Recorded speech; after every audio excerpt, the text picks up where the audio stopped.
BC सन कहलाते थे। मैं खान साहब से बात करता हूँ, वही आपको तफसील बताएंगे। खान साहब जी। जी खान साहब, बेहद शुक्रिया।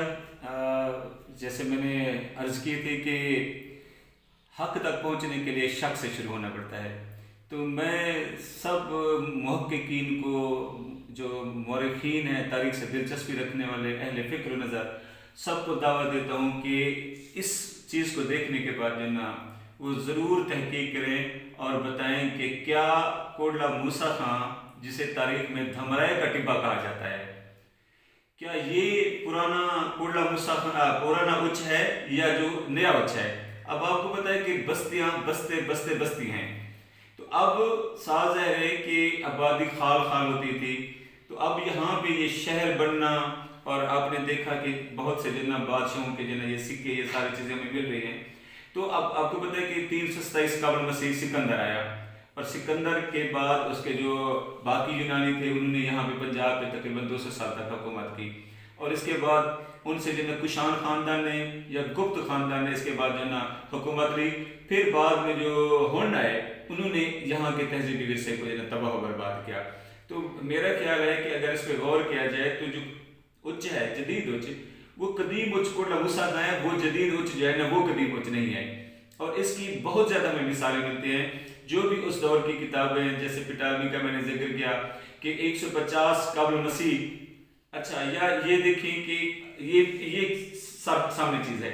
अगर किसी जगह पे कोई शरीफ में ऐसी चीज़ें मिलती हैं तो हम तस्लीम कर लेते हैं कि कदीम उच्च वही है, वरना जो ना इस पहलू पे ज़रूर गौर किया जाए कि ये कोटला मूसा खां जो था ये हज़ारों साल पुराना जो ना पुराना उच्च यही था। अब इस जगह पे आप देखिए कि हम देख रहे हैं कि ये मिट्टी, पुख्ता मिट्टी के बने बर्तन, खिलौने, बुत और ये यूनानी असर आपको ज़्यादा नज़र आए। इस दौर को हम कहते हैं इंडो ग्रीक पीरियड, यानी जब यूनानी भी थे और उनके बाद बाख्तरी यूनानियों के बाद यहाँ पे जो ना कुशान ख़ानदान और उसके बाद जो ना गुप्त ख़ानदान ने जो ना हुकूमत की है, और बुद्ध मत ही सबसे बड़ा जो ना यहाँ पे मजहब रहा है। जैसे मैं कह रहा था कि सुबह भी हम बहुत बड़े दुख का इजहार कर रहे थे कि यहाँ पे जो एक विहार था, ठुर था, वो ख़त्म हो गया है।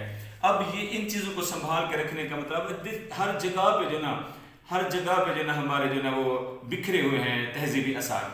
अब मुंदेशीर वहाँ पे भी जो ना वो 9 गज़ी कब्र है, अली असहाब वहाँ पे भी 9 गज़ी कब्र है, इसी तरह से। और ये सिर्फ और सिर्फ जो ना जो तारीख वाले वो ये कहते हैं कि ये बुद्ध मत की आसार हैं, बुद्ध मत के अलामात हैं।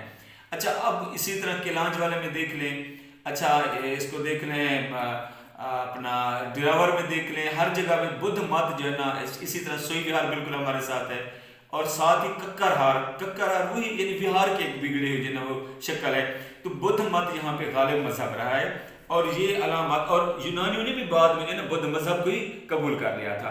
तो ये सारी चीज़ें हमें दावत देती हैं कि हम गौर व फिक्र करें, सोचें, और जा बजा जो ज़ेर ज़मीन हमारे जो ना वो बाज़ औक़ात वो दफीने, वो ख़ज़ाने बह आ जाते हैं, और हम उन्हें बजाय इसके कि महफूज करें। मैं कहता हूँ कि ये आलमी विरसा है, ये हम सब का इंसानी विरसा है, हमें इसे महफूज करना चाहिए। मैं आपको मुबारकबाद देता हूँ कि आप अपने आराम की परवाह नहीं करते, आप हर जगह पे दौड़े दौड़े फिर रहे हैं कि इस विरसे को आज अगर वो ठुल या जो विहार था वो मौजूद नहीं है तो हम अपनी नस्लों को कैसे दिखाएं। अब वो मौजूद ही नहीं है। तो मैंने अपनी तरफ से ये कोशिश की है कि ये सारी चीज़ें किसी न किसी हद तक मैं महफूज करूं, और जो मुहक्किकीन हैं उनको दावत दूं कि वो गौर करें, और ये हम सब का विरसा है। और हम अगर इसे शामिल कर लें कि इस्लाम लाने के बाद हमारा विरसा नहीं, हम इंसानों का जो ना जो भी मुश्तरका विरसा होता है वो हम सब इंसानों का विरसा होता है। तो ये सारी चीज़ें, अब जैसे आप फरमा रहे थे इन मोतियों के हवाले से, ये ज़हर करता है कि वस्त एशिया से, ईरान से तिजारती ताल्लुकात थे यहाँ के लोगों के। अब ये इन सिक्कों पे एक गलती से वो बहावलपुर वाला शामिल हो गया, क्योंकि मेरी कलेक्शन में और भी बहुत से सिक्के, तो ये आज गलती से आ गया, वरना जो ना ये तो इतना पुराना, यानी मैं कह सकता हूँ कि हम जब गए थे नेशनल म्यूज़ियम में तो उन्होंने बताया था कि आप जो सिक्का लाए ये 135 BC का है, यानी हज़रत ईसा से भी 135 साल कबल। तो ये बहुत पुरानी चीज़ें हैं, और मैं फ़ख्र महसूस करता हूँ कि मैं कोटला मूसा खां की मट्टी से जो ना मेरा खमीर उठा है, और मुझे खुशी है کہ میں سب کو دعوت دے رہا ہوں کہ وہ آئیں کوٹلہ موسیٰ خان کے حوالے سے، اور بلکہ ہر جگہ پہ میرا پھر یہی پیغام ہوگا کہ ہم محفوظ کریں اس تہذیبی ورثے کو، محفوظ کریں، اور جس جگہ پہ بھی یہ چیز ملے وہ جو اہل دانش ہیں، باشعور لوگ ہیں، ان تک محفوظ کیا جائے، تاکہ جو ہماری نسلیں جو نا اس تہذیبی ورثے کو محفوظ کر سکیں، اور ہم فخر کر سکیں کہ جب ابھی دنیا آنکھ کھل رہی تھی تو اس وقت یہاں پہ بھی ہماری تہذیب جو تھی وہ سب سے آگے عروج یافتہ تھی۔ اب یہ ساری چیزیں، اب ان سکوں پہ یہی چیزیں جو نا جب ہم دیکھتے ہیں تو پتہ چلتا ہے کہ یہ گریک پیریڈ کی ہیں، کون سی زبان تھی۔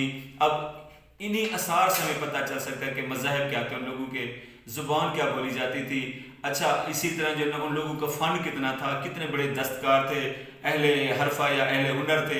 یہ میں پھر ریکویسٹ کروں گا کہ آپ بہت اچھے طریقے سے کام کریں، اور اسی طریقے سے آپ کے ذریعے میں سب کو پیغام دینا چاہتا ہوں کہ آئیں اس ورثے کو محفوظ کریں اور اس کو سمجھیں اور اسے دنیا کے سامنے پیش کریں کہ ہم کسی سے کم نہیں ہیں۔ انشاءاللہ۔